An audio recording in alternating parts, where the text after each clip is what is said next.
I'm Julia. I use she, her pronouns, and I live on Wabanaki land. A quick visual description is that I'm a Palestinian American white woman with short brown hair, pink bangs, a keffiyeh headband, and clear glasses. My background is the Palestinian flag and with a little Centering Palestine logo on it. We've got that packet link in the chat. Please open it up. Zoom has been a little bit cursed this past week, so open it up. You'll see all the links. We don't have to deal with Zoom, and it's all organized for you. This event is organized by COVID Isn't Over community volunteers, including Palestinian, Jewish, and ally contributors. I'm going to briefly go over community agreements. You can look at the full ones either from our link tree or on that Zoom link doc. Here we go. We are COVID cautious. This event is organized by COVID cautious folks, and we ask that attendees be respectful of that intersection. So what that means is that when we're discussing organizing or protesting, we're always including really important accessibility like COVID precautions.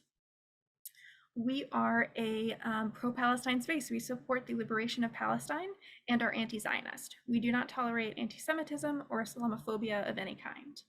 We are anti-Zionist, and anti-Zionism is not anti-Semitism. Zionism is a settler colonial nationalist movement, and geopolitical powers like the US and Israeli governments have tried to make Zionism and Jewishness synonymous. This is inaccurate and only serves to further harm Jewish and Palestinian communities. We center marginalized voices, and right now that means Palestinians.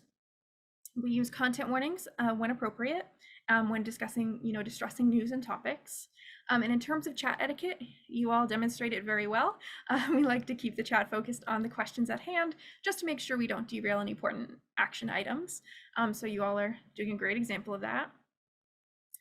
With that, I'm going to put our general content warning in effect. If you want to turn your volume down and you won't hear it, that's okay. We'll put in the chat when we're done.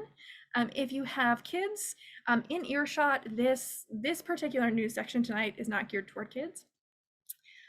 So let's get started. Our first topic today is day 158. And as of March 12th, Al Jazeera is reporting that at least 30,000 people have been killed in Gaza. That's 1 out of every 75 people in Gaza. It's really horrific to be looking at these statistics. However, I think it's important that we bear as much witness as we're able to. Our next topic comes from the Institute of Social Policy and Understanding. They did a recent poll that shows 63% of the general public supports a ceasefire, and that includes the majority of Jewish and Muslim Democrats. Check out that full article because it has really good polling data on how so many of us are in favor of a ceasefire. The next item, I was hoping I would have better news for you by now based on last week, but Qatar has said that a truce deal is really not near in their latest update. As usual, Israel keeps rejecting or not even participating in these negotiations and then blaming Palestinians, and Hamas continues to reject deals that will do nothing to stop further genocide. We definitely need to keep the pressure on our politicians to take some meaningful action there. From Twitter, actually, we heard that the Palestine Children Relief Fund's last office in Gaza has been bombed. As a reminder, this is the group that helped create like pediatric cancer wards in Gaza. So in no universe is it okay that they're getting bombed. And this is a nonprofit we talk about all the time that does really good work. This is following up on an item from a couple weeks ago, or maybe even a month now. UNRWA has done reports has reported that Israel coerced agency employees into falsely admitting Hamas links. Israel has not been able to provide any solid evidence, and now there are reports that this was coerced out of these folks, and still many countries are withholding fund. UNRWA is probably the most important aid agency in Gaza, just in terms of being able to get food and medical supplies to Gazans. Next, Israel continues to escalate its attacks in Lebanon. I don't have time to get into this more tonight, but basically Israel is playing with fire and the US really needs to rein it in. It's all about how we don't want this to spread wider regionally, and the escalating attacks is not okay. Following up on the ICJ case, South Africa just recently asked the ICJ to put in further measures in order to prevent famine in Palestine. So right now we don't have a concrete update, but we'll have to kind of watch and see what happens. Hopefully ICJ does, and hopefully Israel listens. We'll have to see. In pop culture news for just a second, at the Oscars this past Sunday, many protesters for Palestine gathered outside the venue and blocked the traffic to the venue. Zone of Interest's Jewish director Jonathan Glazer, Billie Eilish, Mark Ruffalo, and others spoke out for an end to killing in Gaza. Some of them got airtime, some networks did not view those certain or replay those certain segments.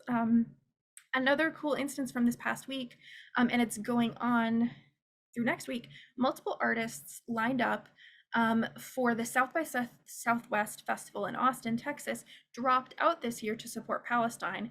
This is due to the festival being sponsored by the defense contractor RTX Corporation and the US Army. So that's a really cool story. Great to see musicians standing up for Palestine. Just a couple more updates here. Some updates on Sudan. The World Food Program warns that Sudan's war risks triggering the world's largest hunger crisis, and the UN Security Council just this week has called for a ceasefire during Ramadan. Again, as there's a large Muslim population. I did share, you'll see that third link. I wanted to share this GoFundMe for home tax, which does great aid work in Sudan. Shout out to Sam for helping me with these news links and sharing that GoFundMe. So definitely check that out. They've been in Sudan for a couple years, so they're not new to this. For some updates on Congo, the chief of the International Committee of the Red Cross urges the warring parties in the eastern DRC to exercise restraint as the violence continues. You could read more about that from Africa News. And if you want this, I had to include because it's just one of those moments. If you want a decent rundown of what's happening in the DRC, that in terms of reading is fairly accessible, Vogue did this pretty decent article. They cover the basics, and it's just one of those ironic moments when a pop culture fashion magazine does a better job of keeping us educated than a lot of our normal news outlets. So give that a read if you were I need something that is a little bit more readable or digestible. That is my content warning lifted, if someone can put that in the chat. And today I wanted to talk about how to talk to kids about what's happening in Gaza and Palestine. I think even if you don't have kids yourself, if you either have little ones in your life, or maybe you just have a friend who has younger folks that they take care of and they ask, hey, how can I approach this? I think it's good to have these in mind. So I've organized this into some outlines of how to talk to kids, as well as some resources you can refer to as maybe educators or just as a family. So this first outline is from Noor Kids, and it's applicable. It is written by Muslims, but it is very applicable to any faith, even as they're incorporating some of their faith as well. So they develop evidence-based faith-centered learning programs. And I thought this article that we've linked is just a lovely outline and kind of introduction to how do we approach these really big topics with children. So the first one that I think is so valid is check yourself first. Be mindful about your own emotional state before starting this kind of bigger conversation with your kid. And definitely consider age. Under age six especially is very impressionable. So a lot of child care professionals recommend that you keep it as neutral as possible. You don't want to be exposing them to very distressing topics when they're that young. And next, as you begin the conversation, Noor Kids says to start by listening. So ask open-ended questions, figure out what your kids already know, because it's likely they may have picked up something, and ask them what their concerns are. Next, they did say to validate and correct. So it is okay and normal for your kid to feel however they feel, especially if your kid is concerned about their own safety, right? It's hard for kids to parse out what's happening over there and what's happening over here, and reassure them that they are safe. So this is the moment to figure out where you need to validate emotions and where you can also maybe correct information that is distressing them or making them not feel safe. Lastly, I love this one. This is such a beautiful way to end their list here.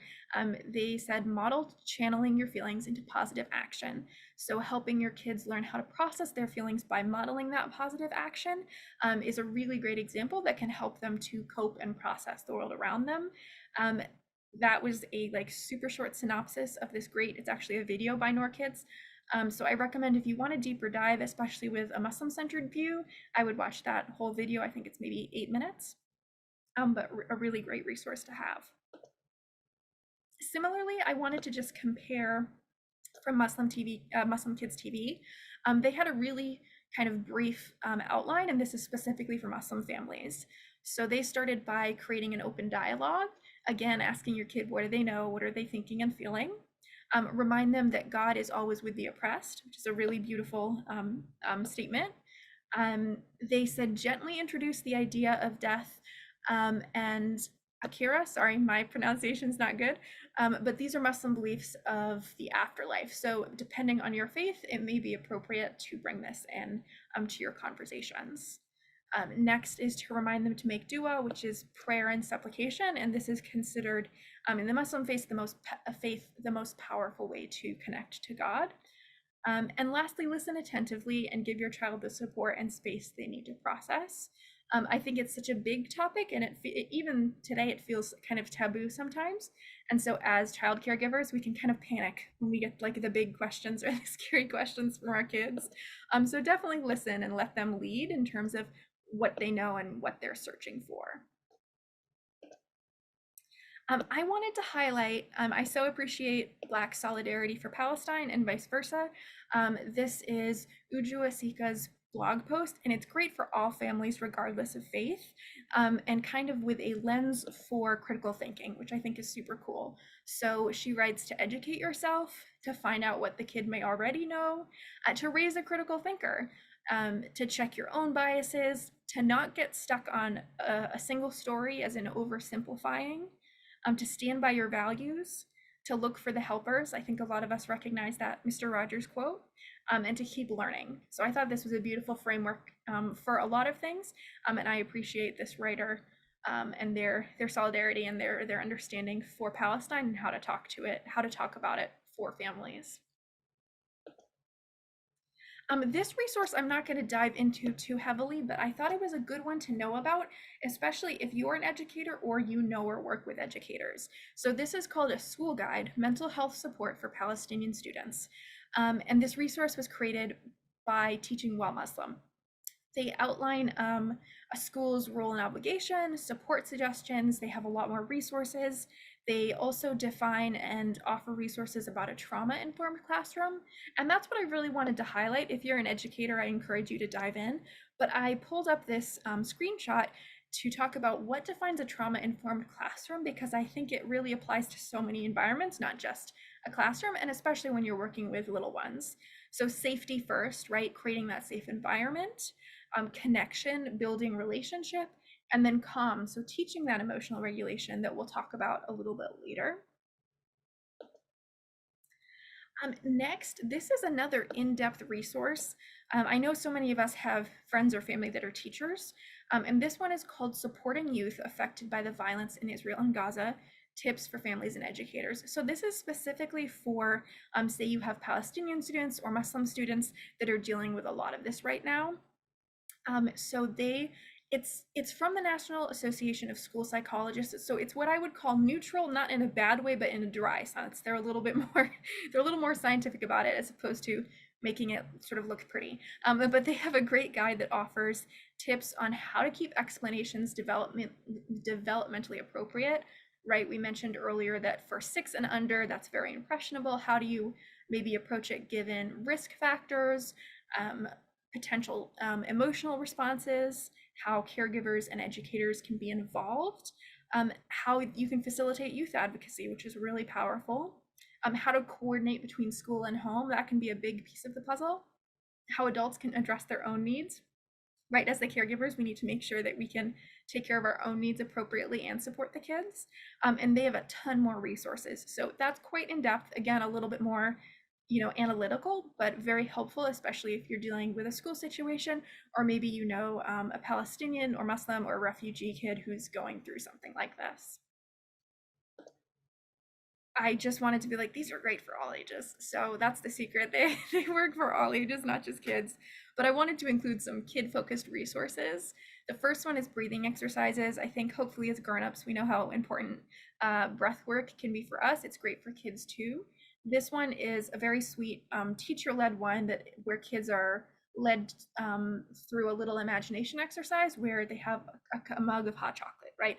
And they're breathing in the smell, right? And then they're breathing out. It's very cute. So that's a great one if your kids are overstimulated or you want that emotional regulation tool. Emotional check-ins that help kids learn to name and process their emotions. So it's the stoplight colors, right? Red, yellow, and green. Red is anger, fear, anxiety, and they interfere, right, with normal functions. Yellow is more medium, so frustration, disappointment, worry. It's more manageable, but still there. Green is joy, love, pride, and they help us in interactions. So this can be a really gentle way of introducing that and giving your kids kind of a language to express how they're feeling in the moment.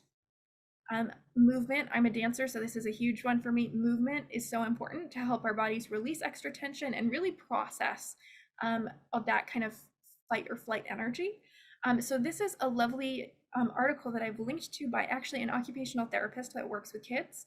And so she designed this movement sequence that can help kids to maintain self-regulation, and it's not very complicated, so you don't have to be a teacher to follow it or to teach it. It is pretty straightforward, but a great way to help kids get the wiggles out and re-regulate. Just a few more before we move to our action section, but redirection, if you're an experienced parent or child care worker, you totally get this. Sometimes redirection is your best option.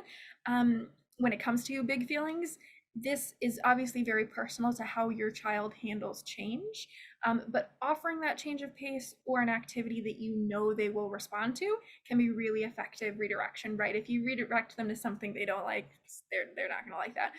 But if you redirect them to something tried and true, that can help when they're too overstimulated. Another adorable video I had to share that is, again, it works for adults too. Every age benefits from creative expression, and this is a lovely little produced video that is geared toward kids that walks them through, oh, what do I do when I have all these, these feelings and I don't know how to express them, and I can take a paper and a crayon and draw how I'm feeling and give those emotions space. It's really cute. So that's another great way for kids to emotionally regulate or learn how to. Self-care activities to increase the child's sense of well-being. So this can be anything from reading, watching or listening to a show, a relaxing bath, playing with loved ones, friends, pets. Those are all great activities that help your kids to build that sense of well-being. This was a fun challenge. Actions you can do with your kids, right? This is a very serious topic we talk about most weeks, and it's interesting to navigate. How do we make this something we can involve our kids in? The first one I wanted to mention is call or email your reps. I think kids like to model what we do, and this kind of, especially as they get older, gives you an opportunity to talk about your country's democratic process and model persistence. I think this is the big one. Modeling that persistence, even when it's difficult, is so, so, so important for kids to see. And I wanted to include, my family were Palestinian, so of course we grew up talking about Palestine, but I think it's really important for all families to include talking about Palestine, and not just about current events, but positive moments about culture and history or food or art or anything like that. Incorporating those positive moments can be really grounding while also still, uplifting Palestine. Reading age-appropriate books. Of course, I had to put this in here, but there's so many beautiful books out there. I have some lists at the end that you can use, and it's a fun opportunity to request more books from your library as well. Depending on how your library system does it, you could go right up to the desk and ask them, but a lot of times too from your account online, you can request books. It's called request for purchase or something like that, and that's a great way to get more books about Palestine circulating in your local library. And then lastly, I have download a free sample of Coloring Palestine to do with your kids. Who doesn't like to color? The free sample is like 3 pages that are free and you can just print out. It's an Arab run company and they do have like a couple books, coloring books that you can purchase, but I thought the free ones were just like a fun little introduction to be able to offer. We're almost done. I just mentioned children books about Palestine. We have some in our resource doc, and then Oak also compiled a really good list of children's book, especially sort of younger picture books. And that's just, a beautiful way to humanize Palestinians and provide important context. Last but certainly not least, I did want to include a slide about how to help kids about Gaza. So it's amazing and important to have these tools for our kids and schools and communities, but also how do we help kids in Gaza? We were talking about in the news today, Palestine Children's Relief Fund does wonderful work. Clearly, they're taking a hit. They will need the money now and they'll need the money later if you're able to donate. UNRWA, again, we talked about, provides really important food. This is really big right now. So despite, as I mentioned, Israel not being able to prove their claims, they still have their funding cut. So they're great to donate to if you're able. And the last thing I wanted to mention is this came up on my TikTok feed and I wanted to share about it because I had never heard of it. Soul Band Gaza, and this is a little snippet I took from their GoFundMe. They weave Palestinian folk melodies into captivating music, embodying hope and resilience. Despite recent hardships, they are determined to rise stronger, embracing social projects to support children and aid refugees worldwide. Their dedication to uplifting others reflects their commitment to making a positive impact beyond music, inspiring hope and cultural pride. They have a GoFundMe. They're still doing work, like literally in the midst of a genocide. They are going and singing and preserving Palestinian folk songs and singing them with children and bringing so much joy. So they're trying to raise money so that they can keep working. So that was so cool to hear about and very child focused. So I wanted to include that today.